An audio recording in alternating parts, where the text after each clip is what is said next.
taking a Puget Sound plunge on a promise. A new council welcomes a new year. And Tax Help is here with a volunteer income tax assistance program. These stories and more on Tacoma Report.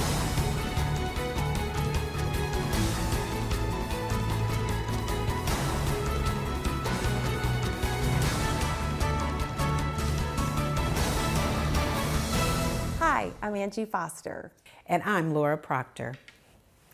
Along with the new year, the City of Tacoma also has some new council members. I, Jamaica Scott, do solemnly swear or affirm do solemnly swear or affirm that I will Earlier this month, new Tacoma City Council member Jamaica Scott was sworn into her newly elected office. Re-elected council members Olgie Diaz, council member Christina Walker, and council member John Hines were also sworn in. For more information on the Tacoma City Council, visit cityoftacoma.org. The Tacoma City Council is looking to fill 4 seats on the Sustainable Tacoma Commission. The purpose of the commission is to bring community accountability to the application of Tacoma's 2030 Climate Action Plan and to support public involvement in sustainability issues. This role oversees, coordinates, and communicates suggestions regarding policy, budget, and program recommendations to City Council through formal reporting. Meetings are held on the 3rd Thursday of the month at 5 p.m. and are held both virtually and in person at the Tacoma Municipal Building in room 248. For more information on this and other committees, boards, and commissions seeking applications, visit the city's website. As tax time approaches, some hard-working families might need help preparing their returns. This is where a volunteer income tax assistance program provides this help. The VITA program stands for Volunteer Income Tax Assistance. It's a program put on by the IRS every year to help low-income and moderate-income taxpayers file their taxes. VITA support more than 6,000 Pierce County households with free tax assistance. Just having a record of your past tax returns can build financial history and help further down the line for renting an apartment, getting a loan, starting a business. There are certain requirements requested, such as scheduling an online appointment, providing official identification, and gathering necessary records for your return.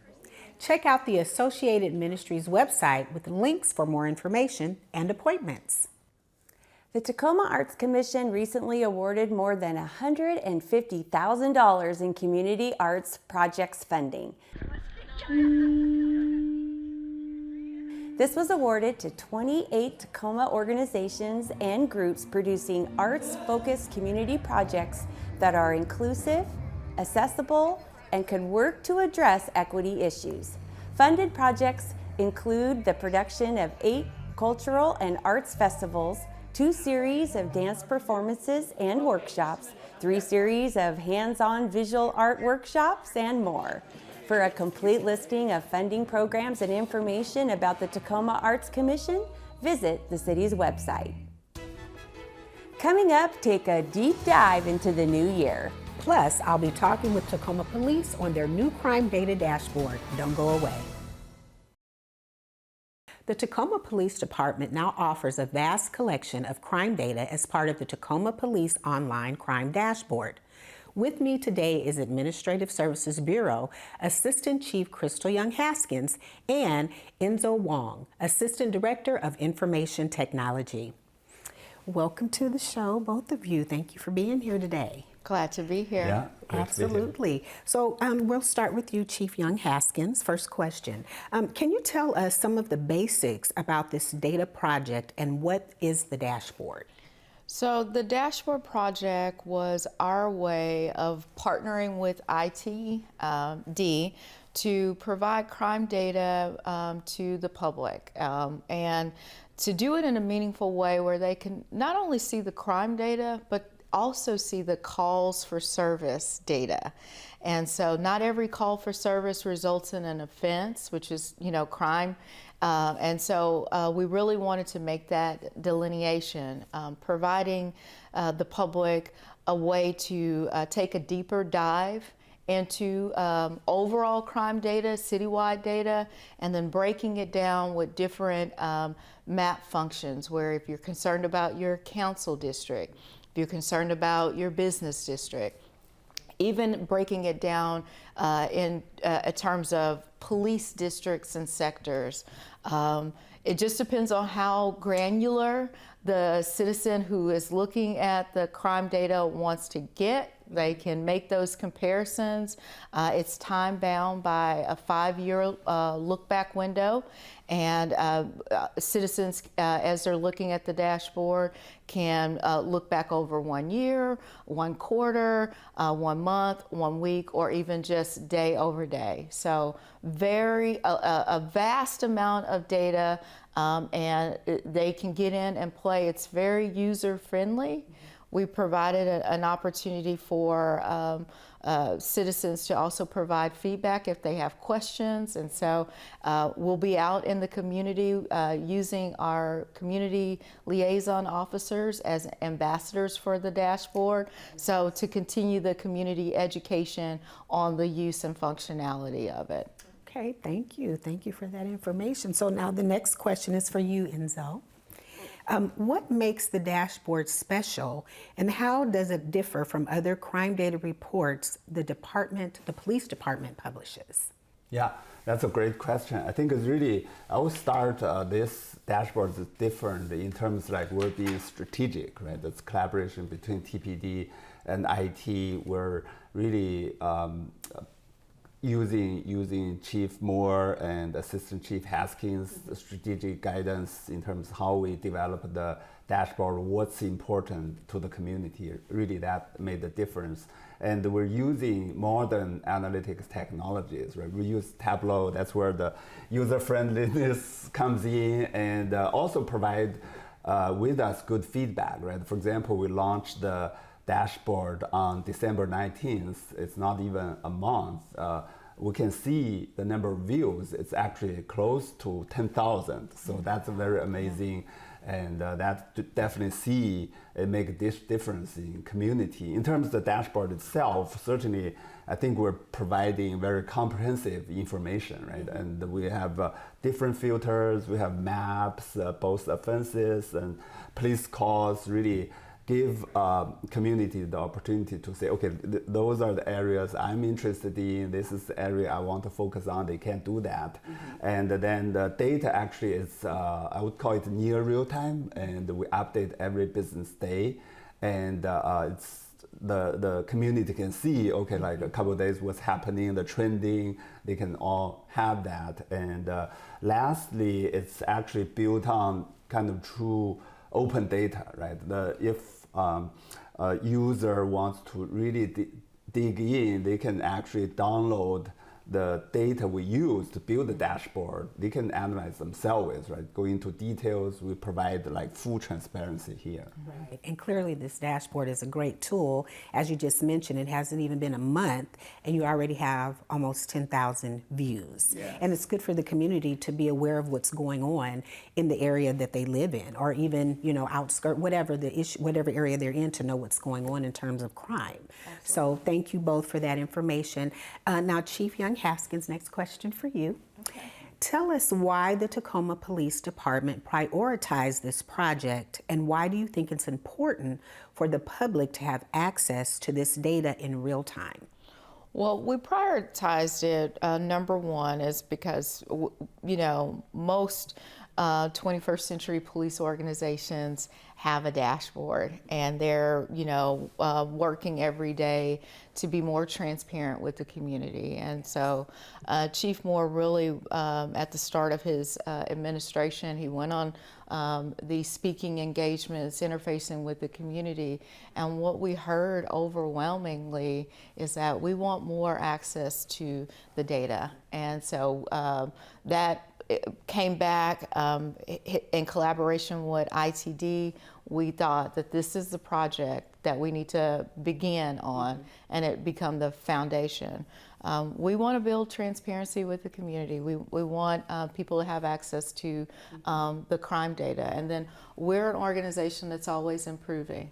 And so we're going to build on these baby steps with the dashboard, even though it was a giant leap to get it done.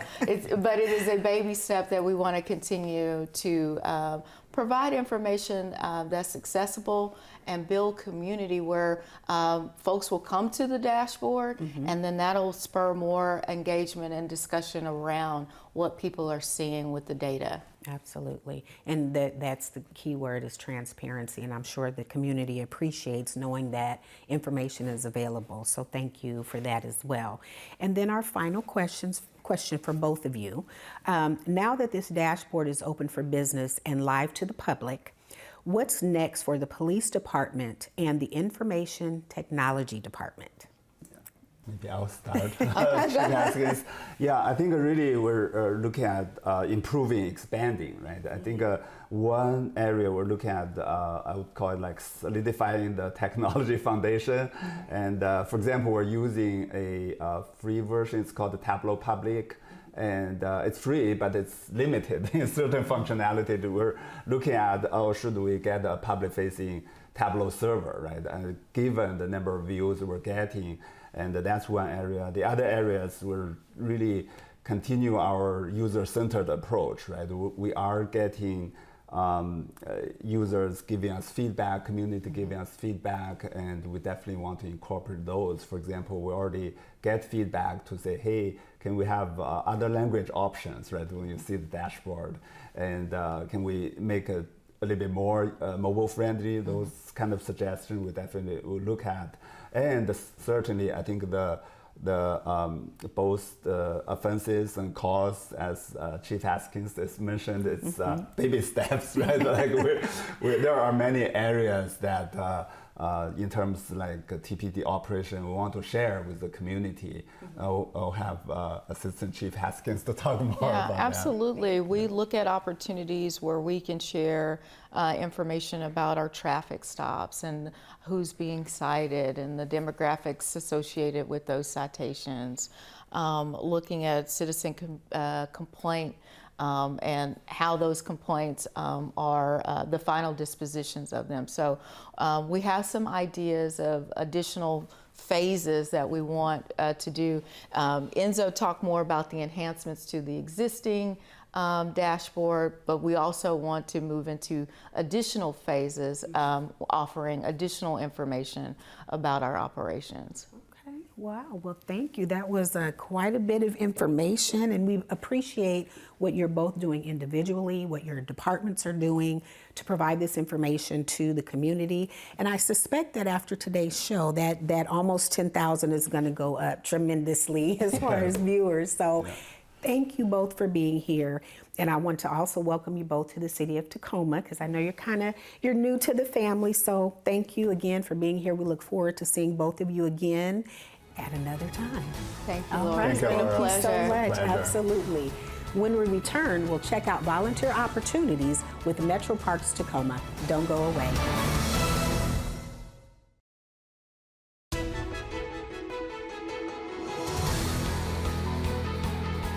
Welcome back to Tacoma Report. Small acts of volunteerism, when multiplied by Tacoma Public Utility employees through the Community Connection Program, are helping transform the community. Our Mike Ziak explains. This is our kickoff for our United Way campaign. From the United Way kickoff to bringing back the Bowl-a-thon, 2023 was indeed a successful year of giving back to the community by employees at the utility. Overall, I think 2023 was a great success. As we continue to come back from the pandemic, our events continue to grow stronger and stronger. With the help of the Community Connections team, TPU employees came together for 2 Tacoma Pierce County Habitat for Humanity building days that are helping address the needs for affordable housing. Then there was the Food and Basic Supplies Drive, the School Supplies Drive, the Hugs Drive. We had to get creative to continue these events, especially in a virtual or a hybrid format. And so we've added an Amazon wish list for a lot of our donation drives. And the Senior Assistance Fund grew too. Employees are responsible for 100% of the money raised in the Senior Assistance Fund. So the TPU Senior Assistance Fund is a really cool program here at TPU. So employees can donate, and we often have employees will give through our events. So we have 3 different events that support the TPU Senior Assistance Fund. That fund is available to our customer solutions team as they're connecting with senior customers on the phone or however they're connecting. But they're able to have that fund available to make grants to the seniors to help pay their utility bill. The Community Connections Group wrapped up the year with a big check presentation at December's board meeting. I'm excited to share that TPU employees raised $163,544. Small acts multiplied by employees giving back through the Community Connection program that are helping to transform the community. Reporting for Tacoma Report, I'm Mike Ziak. The wintertime edition of Urban Green is playing right here on TV Tacoma. The show starts off with a feature on wasted food prevention. Then viewers will revisit a demonstration on how to prepare a caprese stack and a quick tip on making your own tub and towel cleaner. Viewers will then learn about a local garden that strives to eliminate food insecurity among University of Washington Tacoma students.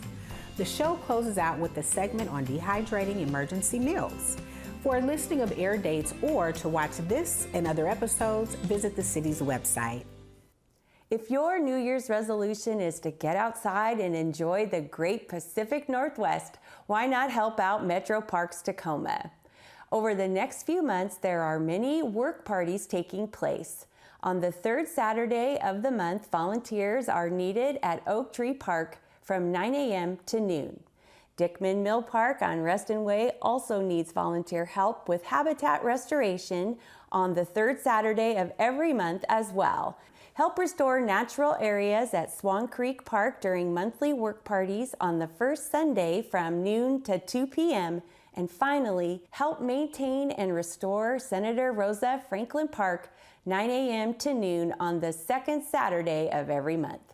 For more information on these and other Metro Parks Tacoma activities, visit the website. Earlier this month came time for resolutions welcoming in 2024. Several hundred hardy souls decided to drop in and feel the energy of Metro Park Tacoma's Polar Bear Plunge. Some participants dressed in costumes, while others dove in wearing merely the bare essentials. With the water temperature in the low 40s, the New Year's Day plunge was a brisk wake-up call for the start of the new year. The Tacoma Report photographer at the event highly recommends taking a polar bear plunge in the South Pacific. That wraps up this edition of Tacoma Report. A great way to find out about the services the City of Tacoma has to offer is by going to cityoftacoma.org. We leave you now with some of the maritime activities in and around our waterfront. I'm Laura Proctor. After the show, stay tuned for a new short segment from the Port of Tacoma called The Working Waterfront. Stories from the Port of Tacoma with news and information on what's happening from the port. I'm Angie Foster. Thanks for watching.